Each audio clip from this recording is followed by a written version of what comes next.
Hey, everybody. It is time for Drumming Injury Talk with Dr. Nadia. That's right, Drumming Injury Talk with Dr. Nadia, professor of kinesiology out of the University of Windsor, Canada. Nadia, welcome. How are you? Welcome back. Thank you. I'm good. How are you? Great. Oh, first show of the year. That's right. I keep forgetting it's January. It Oh, feels like yeah, March or June or August. you're right. I rarely know what time it It's is, let alone what month.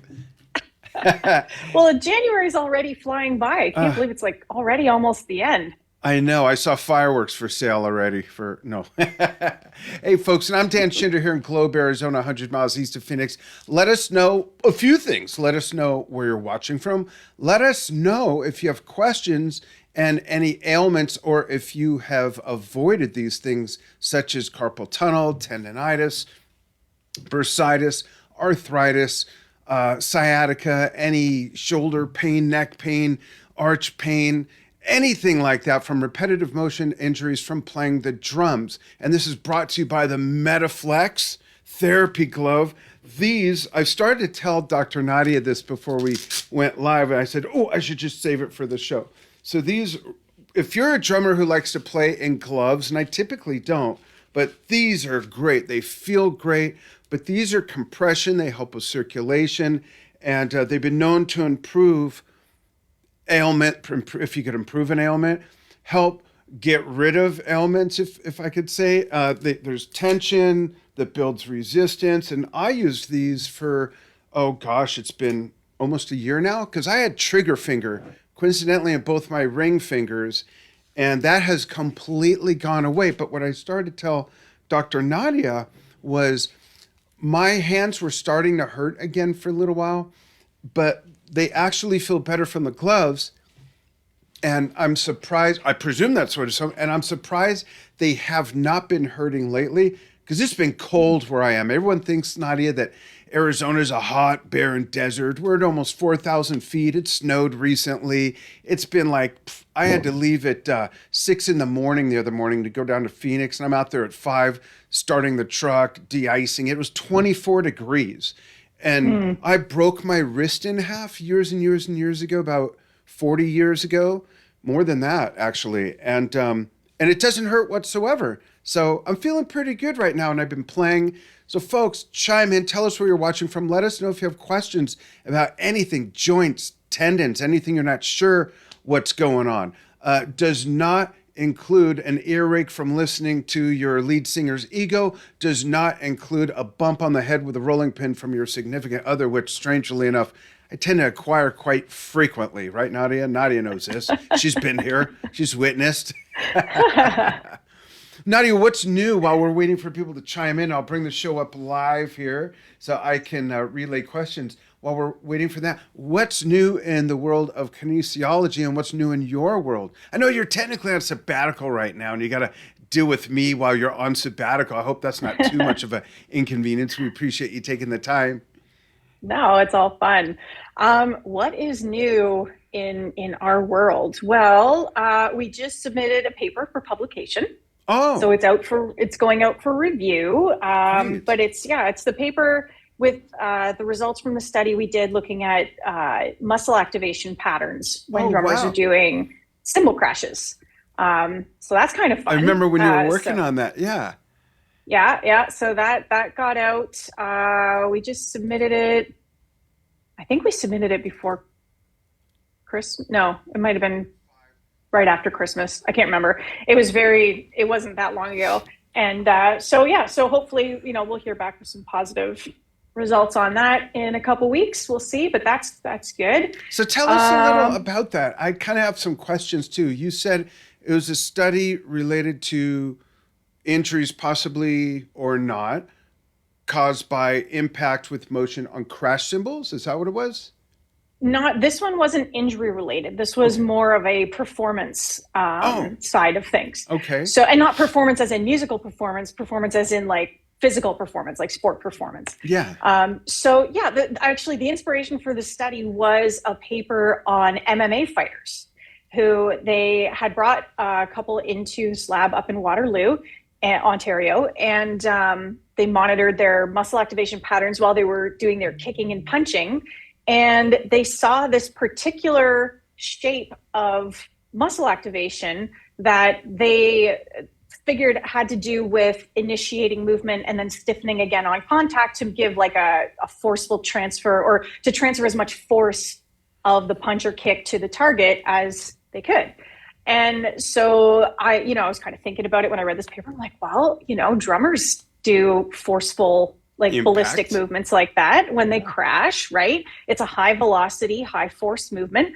And so I wanted to see if drummers do the same thing during those kinds of movements. So my grad student, or former grad student, because he's done now, Nick, was doing this for his master's thesis. And so we brought 5 drummers into the lab, and 5 or 6, around 5 or 6. And we hooked them up to our EMG system. EMG stands for electromyography. So it's basically like an EKG, or an ECG, but for your muscles instead of your heart. It does the same thing, measures electrical activity. Oh, neat. And yeah, it's really cool. And so we hooked them up to that and had them do crashes on cymbal and then do some while they're playing like a specified pattern. And then we looked at the data to see if we could see this particular waveform. And we did see it mainly in these like single individual crashes. So it was less obvious or not seen at all in the like when they were like playing a pattern and then had a big crash. But we did see it in those singular ones. So that was good, but we didn't see it in some of the muscles we were expecting. And we had some hypotheses about why that was, and how, if we did it again, here are the things that we would do differently, that we think, they might still be making use of this pattern. We just didn't see it in the muscles we thought. We might have not been recording from muscles that were doing it, and maybe not in the context that we thought it was. So interesting. What were some of the variables other than the drummer themselves? Were there variables in which cymbal it was, their velocity, how it was set up, flat, tilted, tightened down, loose? Were there variables like that factored in? Yeah, I mean, we can't control for a whole lot of that stuff, because everybody plays a little bit differently, right? Yeah. And because we wanted to see the muscle activity is likely, because you practice, you develop motor patterns, right? Movement patterns over time that just sort of come automatically. So if we change too much, we said like, oh, you can't tilt your cymbal, you have to have it flat. Well, if you're a drummer who always plays with a tilted cymbal, then that might change the way you move and the way your muscles generate that movement. Yeah. So we kind of said, okay, everybody's just going to like set up the drums the way they normally would, but they did have to, for the pattern, they did have to play the beat closed-handed. So in a right-handed drummer, right hand on the hi-hat, left hand on the snare. And then they had to crash this. The crash cymbal had to be over to the right, like above where your ride cymbal would be, and they had to crash on it there. So those kinds of things were standardized, but they all used their own sticks. They could tune their heads or tighten everything the way they wanted them to be, because we wanted to make sure that they were moving in a way that they normally do, that it sort of represented authentic playing conditions. Yeah, interesting.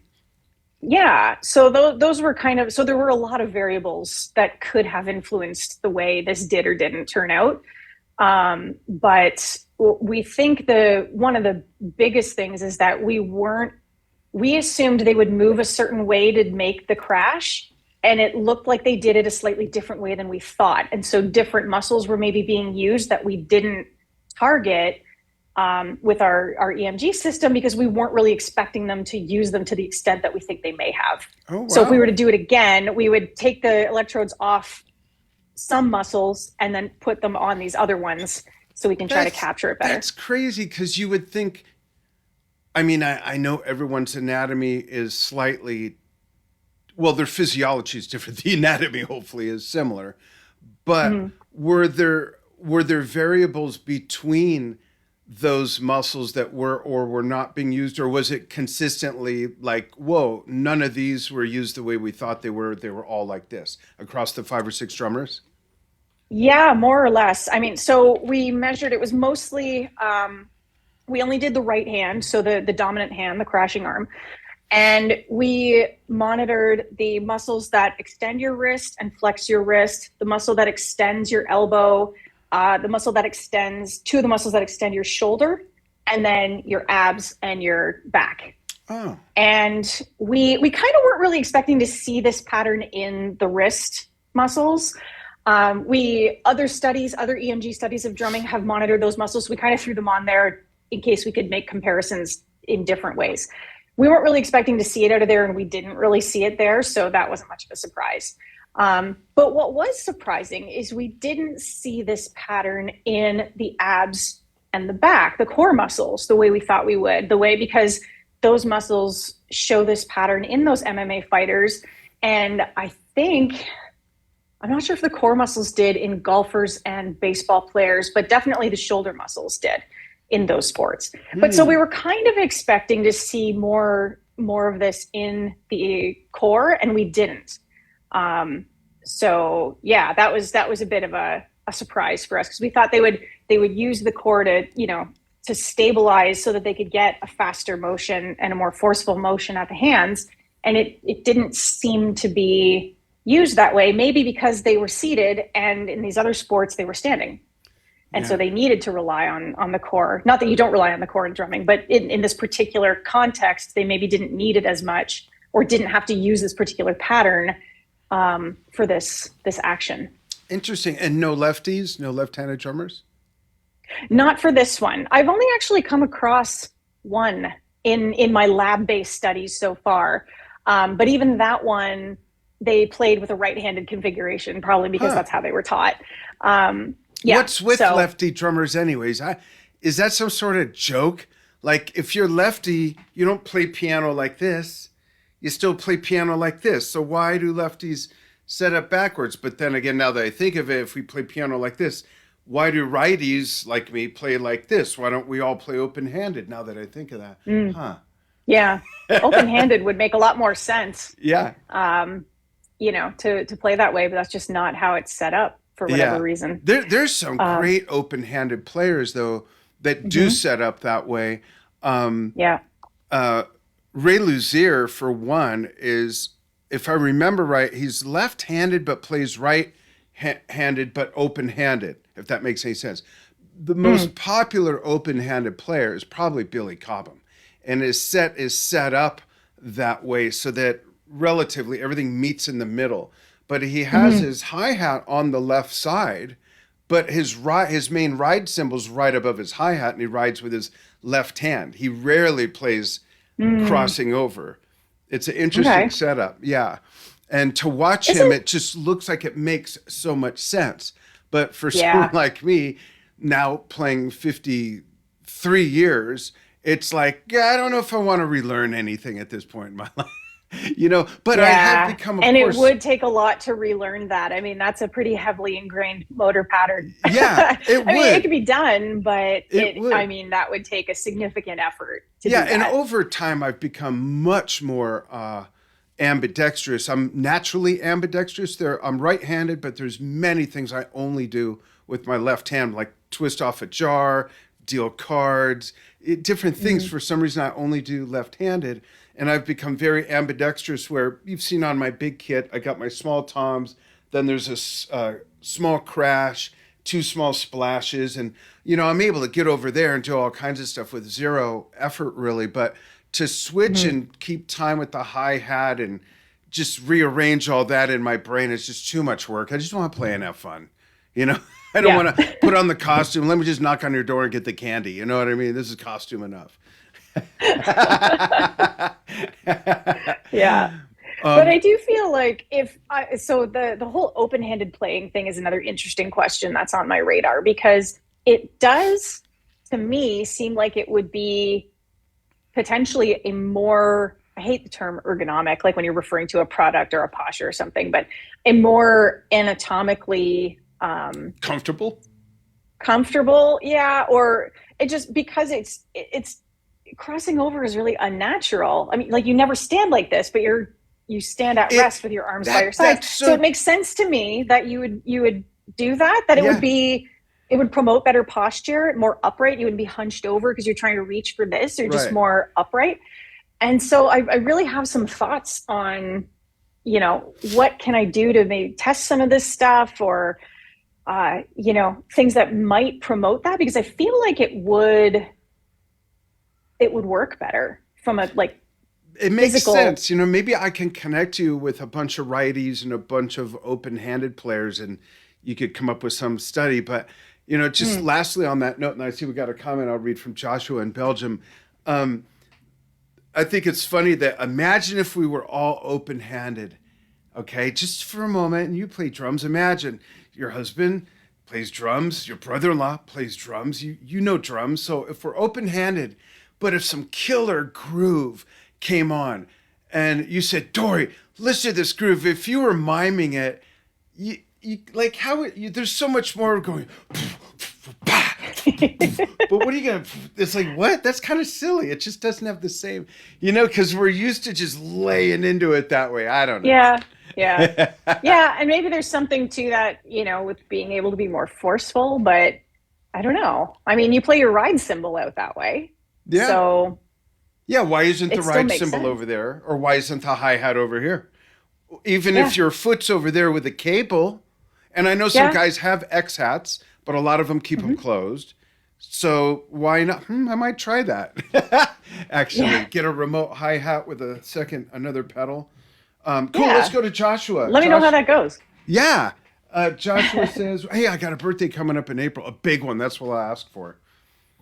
There you Although go. she's was going to give me racing lessons. I don't know. That's a hard choice. Remote hi hat racing lessons. I might go for the racing. Let's There you see. go. So Joshua says, isn't the traditional hand over hi hat more psychological? Because we grew up seeing almost 80% of drummers like that, and 2 years to change limb. So if you want to play left on hi hat, 2 years. So I'll just the Mm, first part. It's a good point, but where did that start?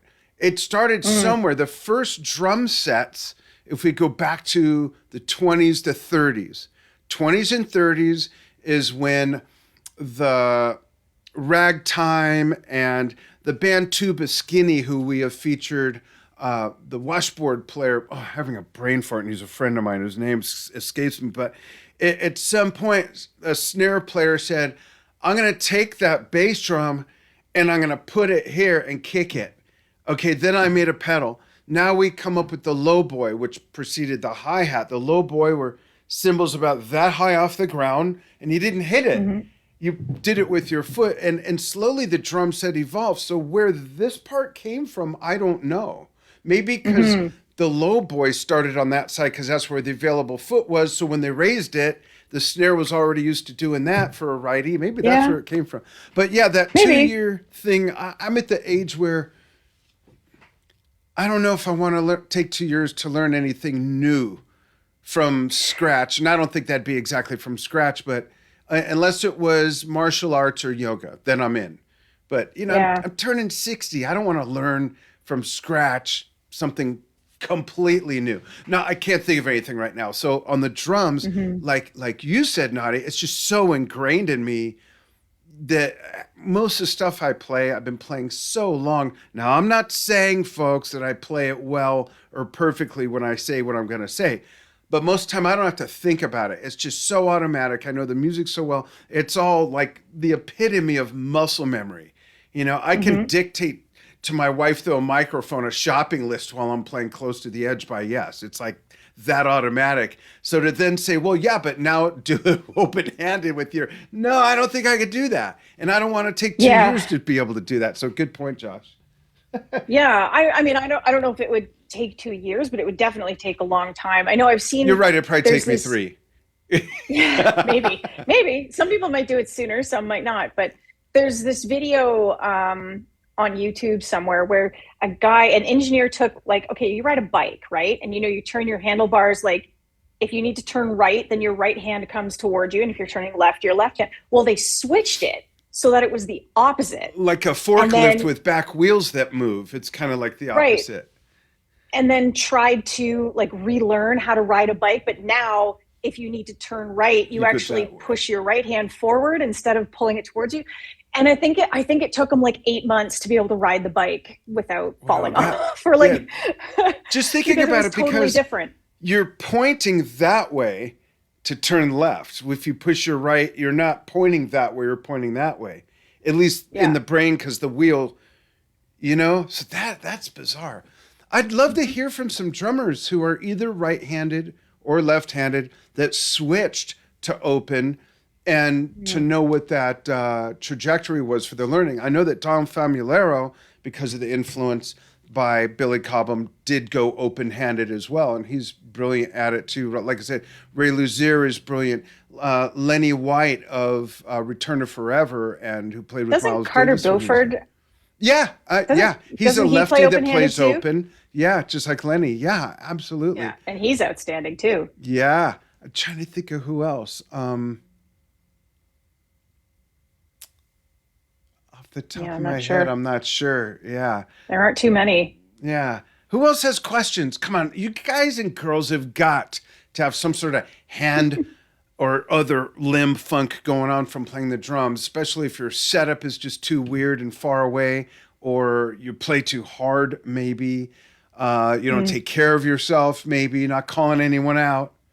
You know who you are, but any tendinitis, bursitis, carpal tunnel, arthritis, sciatica, anything like that. I remember I hurt my back like 28 years ago. I could not play drums for almost a whole year because I had an injury that affected my sciatica. It took years for that to go away. And funny enough, drumming was one of the only things, when I was able to play, it was one of the only things I could do where it didn't hurt, where my back didn't hurt. It was weird. Maybe that was that's psychological. what I was going to ask is the sciatica didn't come from playing the drums. Correct. So right? Like it wasn't a drumming related injury. It's interesting though, that was one of the only things you could do that didn't hurt. Yeah. And I think it's a testament in part, like I didn't know back then, but knowing what I know now, learning from you and just from playing and switching my kit up a bit over the years, I think it's a testament to just how exactly perfect my throne height was and how far away or close my pedals were for my physiology, the length of my legs and the height of my torso. And for some reason, that was the one place I could sit. It hurt to drive, where it never was uncomfortable for me to drive. Hurt to sit at the table in a chair, but that drum throne, it was just perfect. Interesting. Yeah. Interesting. Yeah. Joshua says, bear with me here. Look at the question. I've got it here also. He says, went from right to complete left. You did? Wow. The question That would take a lot. is pissy for me surgery. What will I survive? What kind of surgery? Do you see that comment? Yeah, I do. I'm going to look that up real quick. Okay. Because I don't know what that is. I think that's referring to it's referring to a bone of some kind. Oh, okay. Ospiciform. So I just want to look it up. And Josh, I'm just curious, why go from right to left? I'm just curious. Unless you're a left-handed that learned right and you wanted to switch teams again, I don't know. Or just the challenge, I would accept that. Well, I'd accept any answer, it's your answer. But I mean, that's definitely a neat answer just for the challenge of it. That's a great reason to go open-handed. And your brain thinks differently. Just like if you move one thing on your kit, like my big china has been to my right at the end of my second floor tom for the last, since we moved so about 7 years. But before then, it was over here between my two timpani drums. No, it wasn't. It was up here. Yeah, next to my other china. That's where it was. I had the two of them next to each other, which didn't make sense. So now one's still there and the other one's here. The other one's actually a pang, whereas this is the big Wuhan china. A lot of drummers don't know what a pang symbol is. A pang symbol looks a lot like a china, but it's much more shallow and it doesn't have if you turn it upside down, it doesn't have the handle. It's just flat. And that's a pang symbol. Yeah. I've never heard that either. Yeah. And next time you see one of my videos, and I know you watch Drum Talk TV all the time. Wait, what? Look at the inverted symbol that's on my left. Well, it's not inverted the way it's supposed to be set up. You'll see it's shallower. What I call the rim is short, not as fat, and the symbol's not as deep. Yeah. Okay. Um, Well, I was just looking that up. So os pisiform is one of the small bones in your wrist. oh, okay. And Um, he's mentioning that too. Yeah. yeah. And will you survive? Yes, I'm sure you will. I'm not sure what effect that'll have on playing the drums. I'm sure for a little while you won't be able to, but I'm sure you'll get back to it with proper rehab and taking it slow and getting there. So good luck with that. Yeah. And why do you need this Uh, surgery? Is it a drumming injury? Mine was falling off a motorcycle in soft sand or dirt going 5 miles an hour. And I naturally put my hands out to break the fall. And the impact hit and the bone, I forgot what it's called right there, the one you swivel on, cracked in all the way through in half. mhm. Doctor said, I was 18. Doctor Yeah. said, you'll never play drums again. Learn how to write with your left hand and wipe your butt with your left hand. You might need screws, but still, and that scared the hell out of me. But lo and behold, I don't know if I turned out okay, but I still play right-handed and can write right-handed, and I'll leave the other one alone.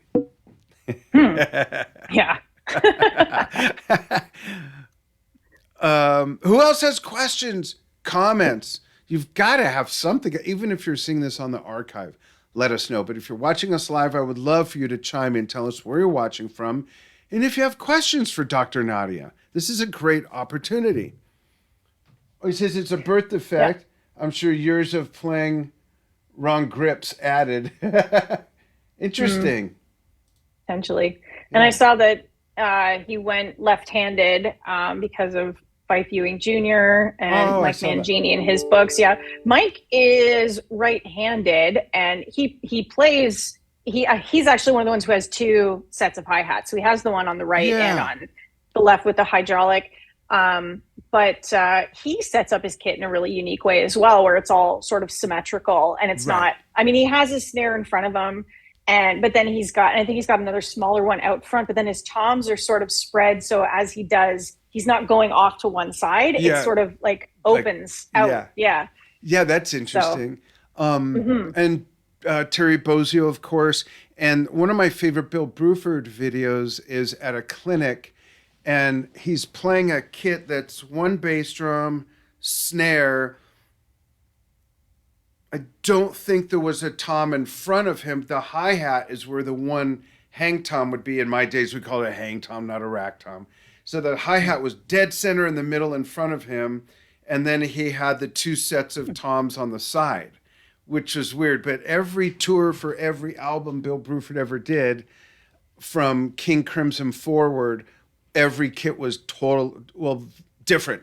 Some a little different, some vastly different. And it's fun, even on his website still, after I remember jumping on the internet when I first got on the internet in 1997. He was one of the first websites I went to whenever his was up, and it had a diagram of each kit from every single tour he did. It's really neat. That's cool. And folks, I recommend take two pieces of your kit, any two pieces, and move them somewhere else. And it just makes you think differently.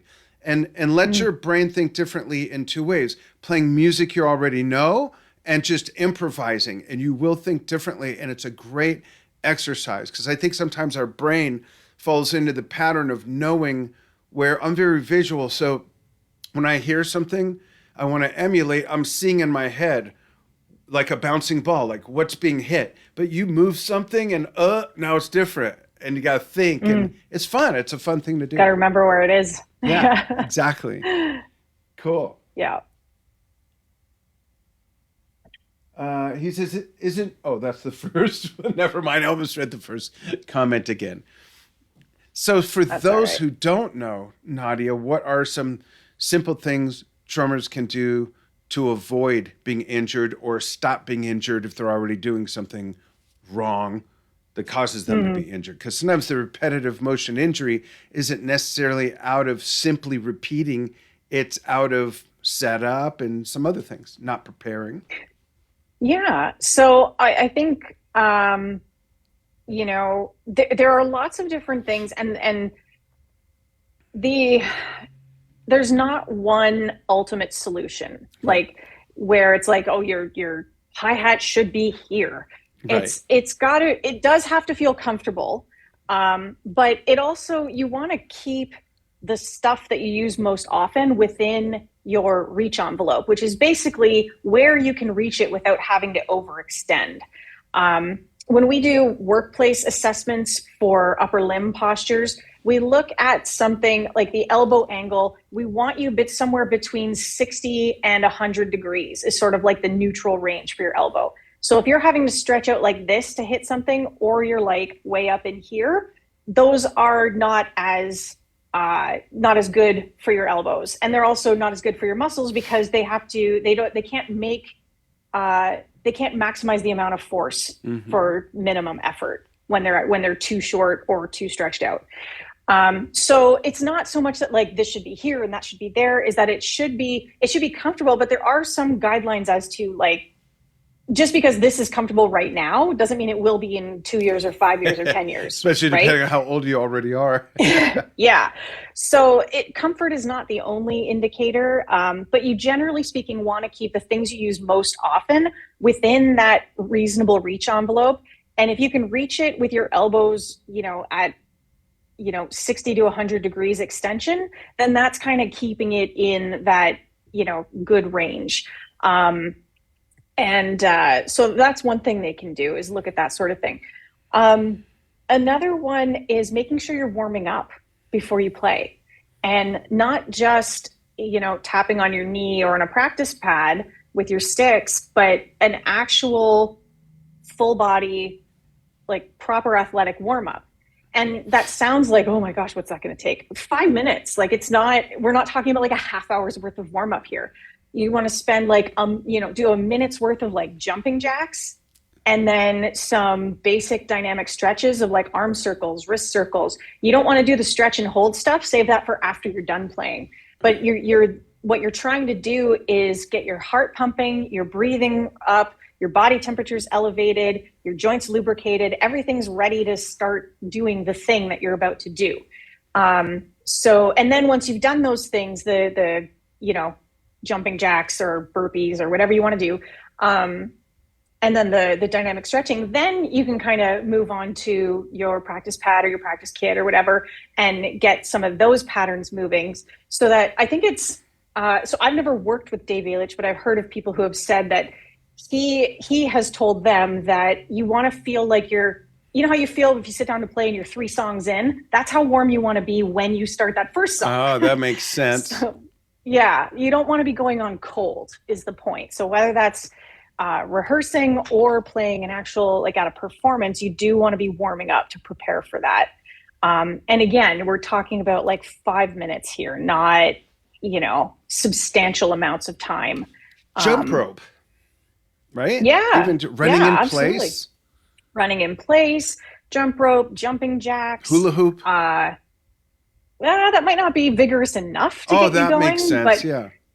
It doesn't. The point is, you don't have to go. You don't have to go out for like a 5-kilometer run or anything. Yeah. It's really very, very short, just enough to kind of get the blood pumping, and then those dynamic stretches that we talked about. So you're preparing your body to move. So you need to do that by moving, not by sitting, like stretch and hold.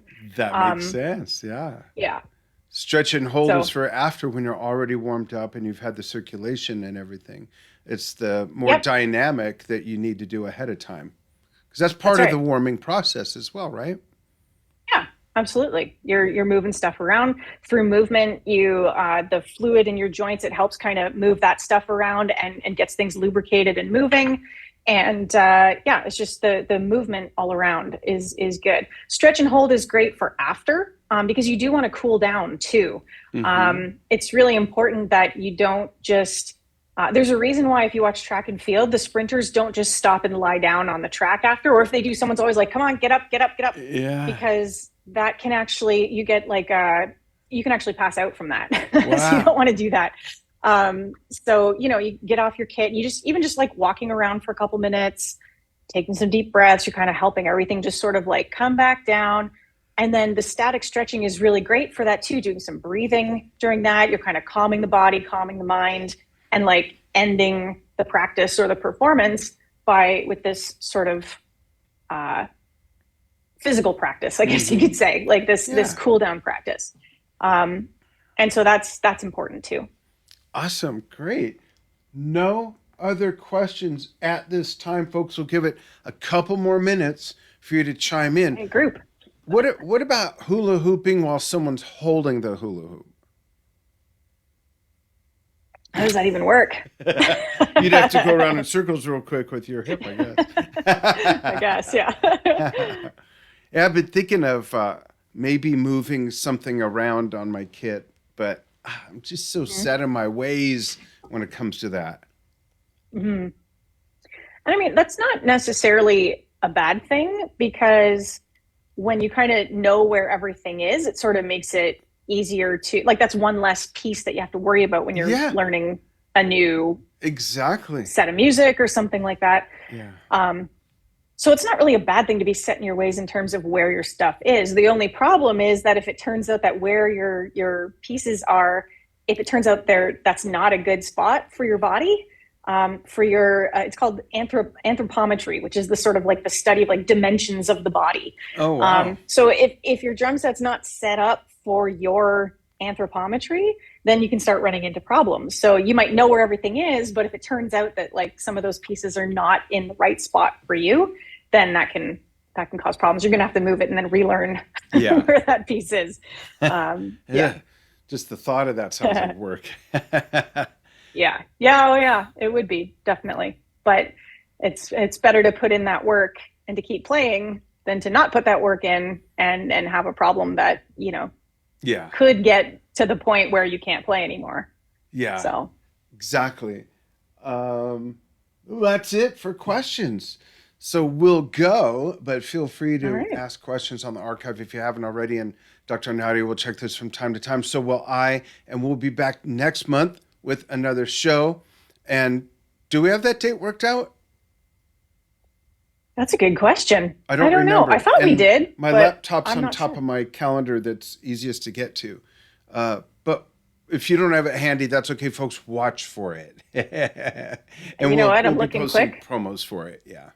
Yeah, I don't think we do. So we can do that. We'll do that. Nadia will hang on the line with me and we'll get that figured out. Watch for the promos. Perfect. Bring your questions. And thanks for following what we do here on Drum Talk TV. Drumming Injury Talk with Dr. Nadia, brought to you by the MetaFlex Glove. Get a pair and get a grip on your hand health. These things have really, really helped me. The link is in the post. And the best thing about it is they're not expensive and they really do work. So Nadia, thank you so much. Hang on the line with me for a moment after we say goodbye to the audience. Bye, everyone. Thanks.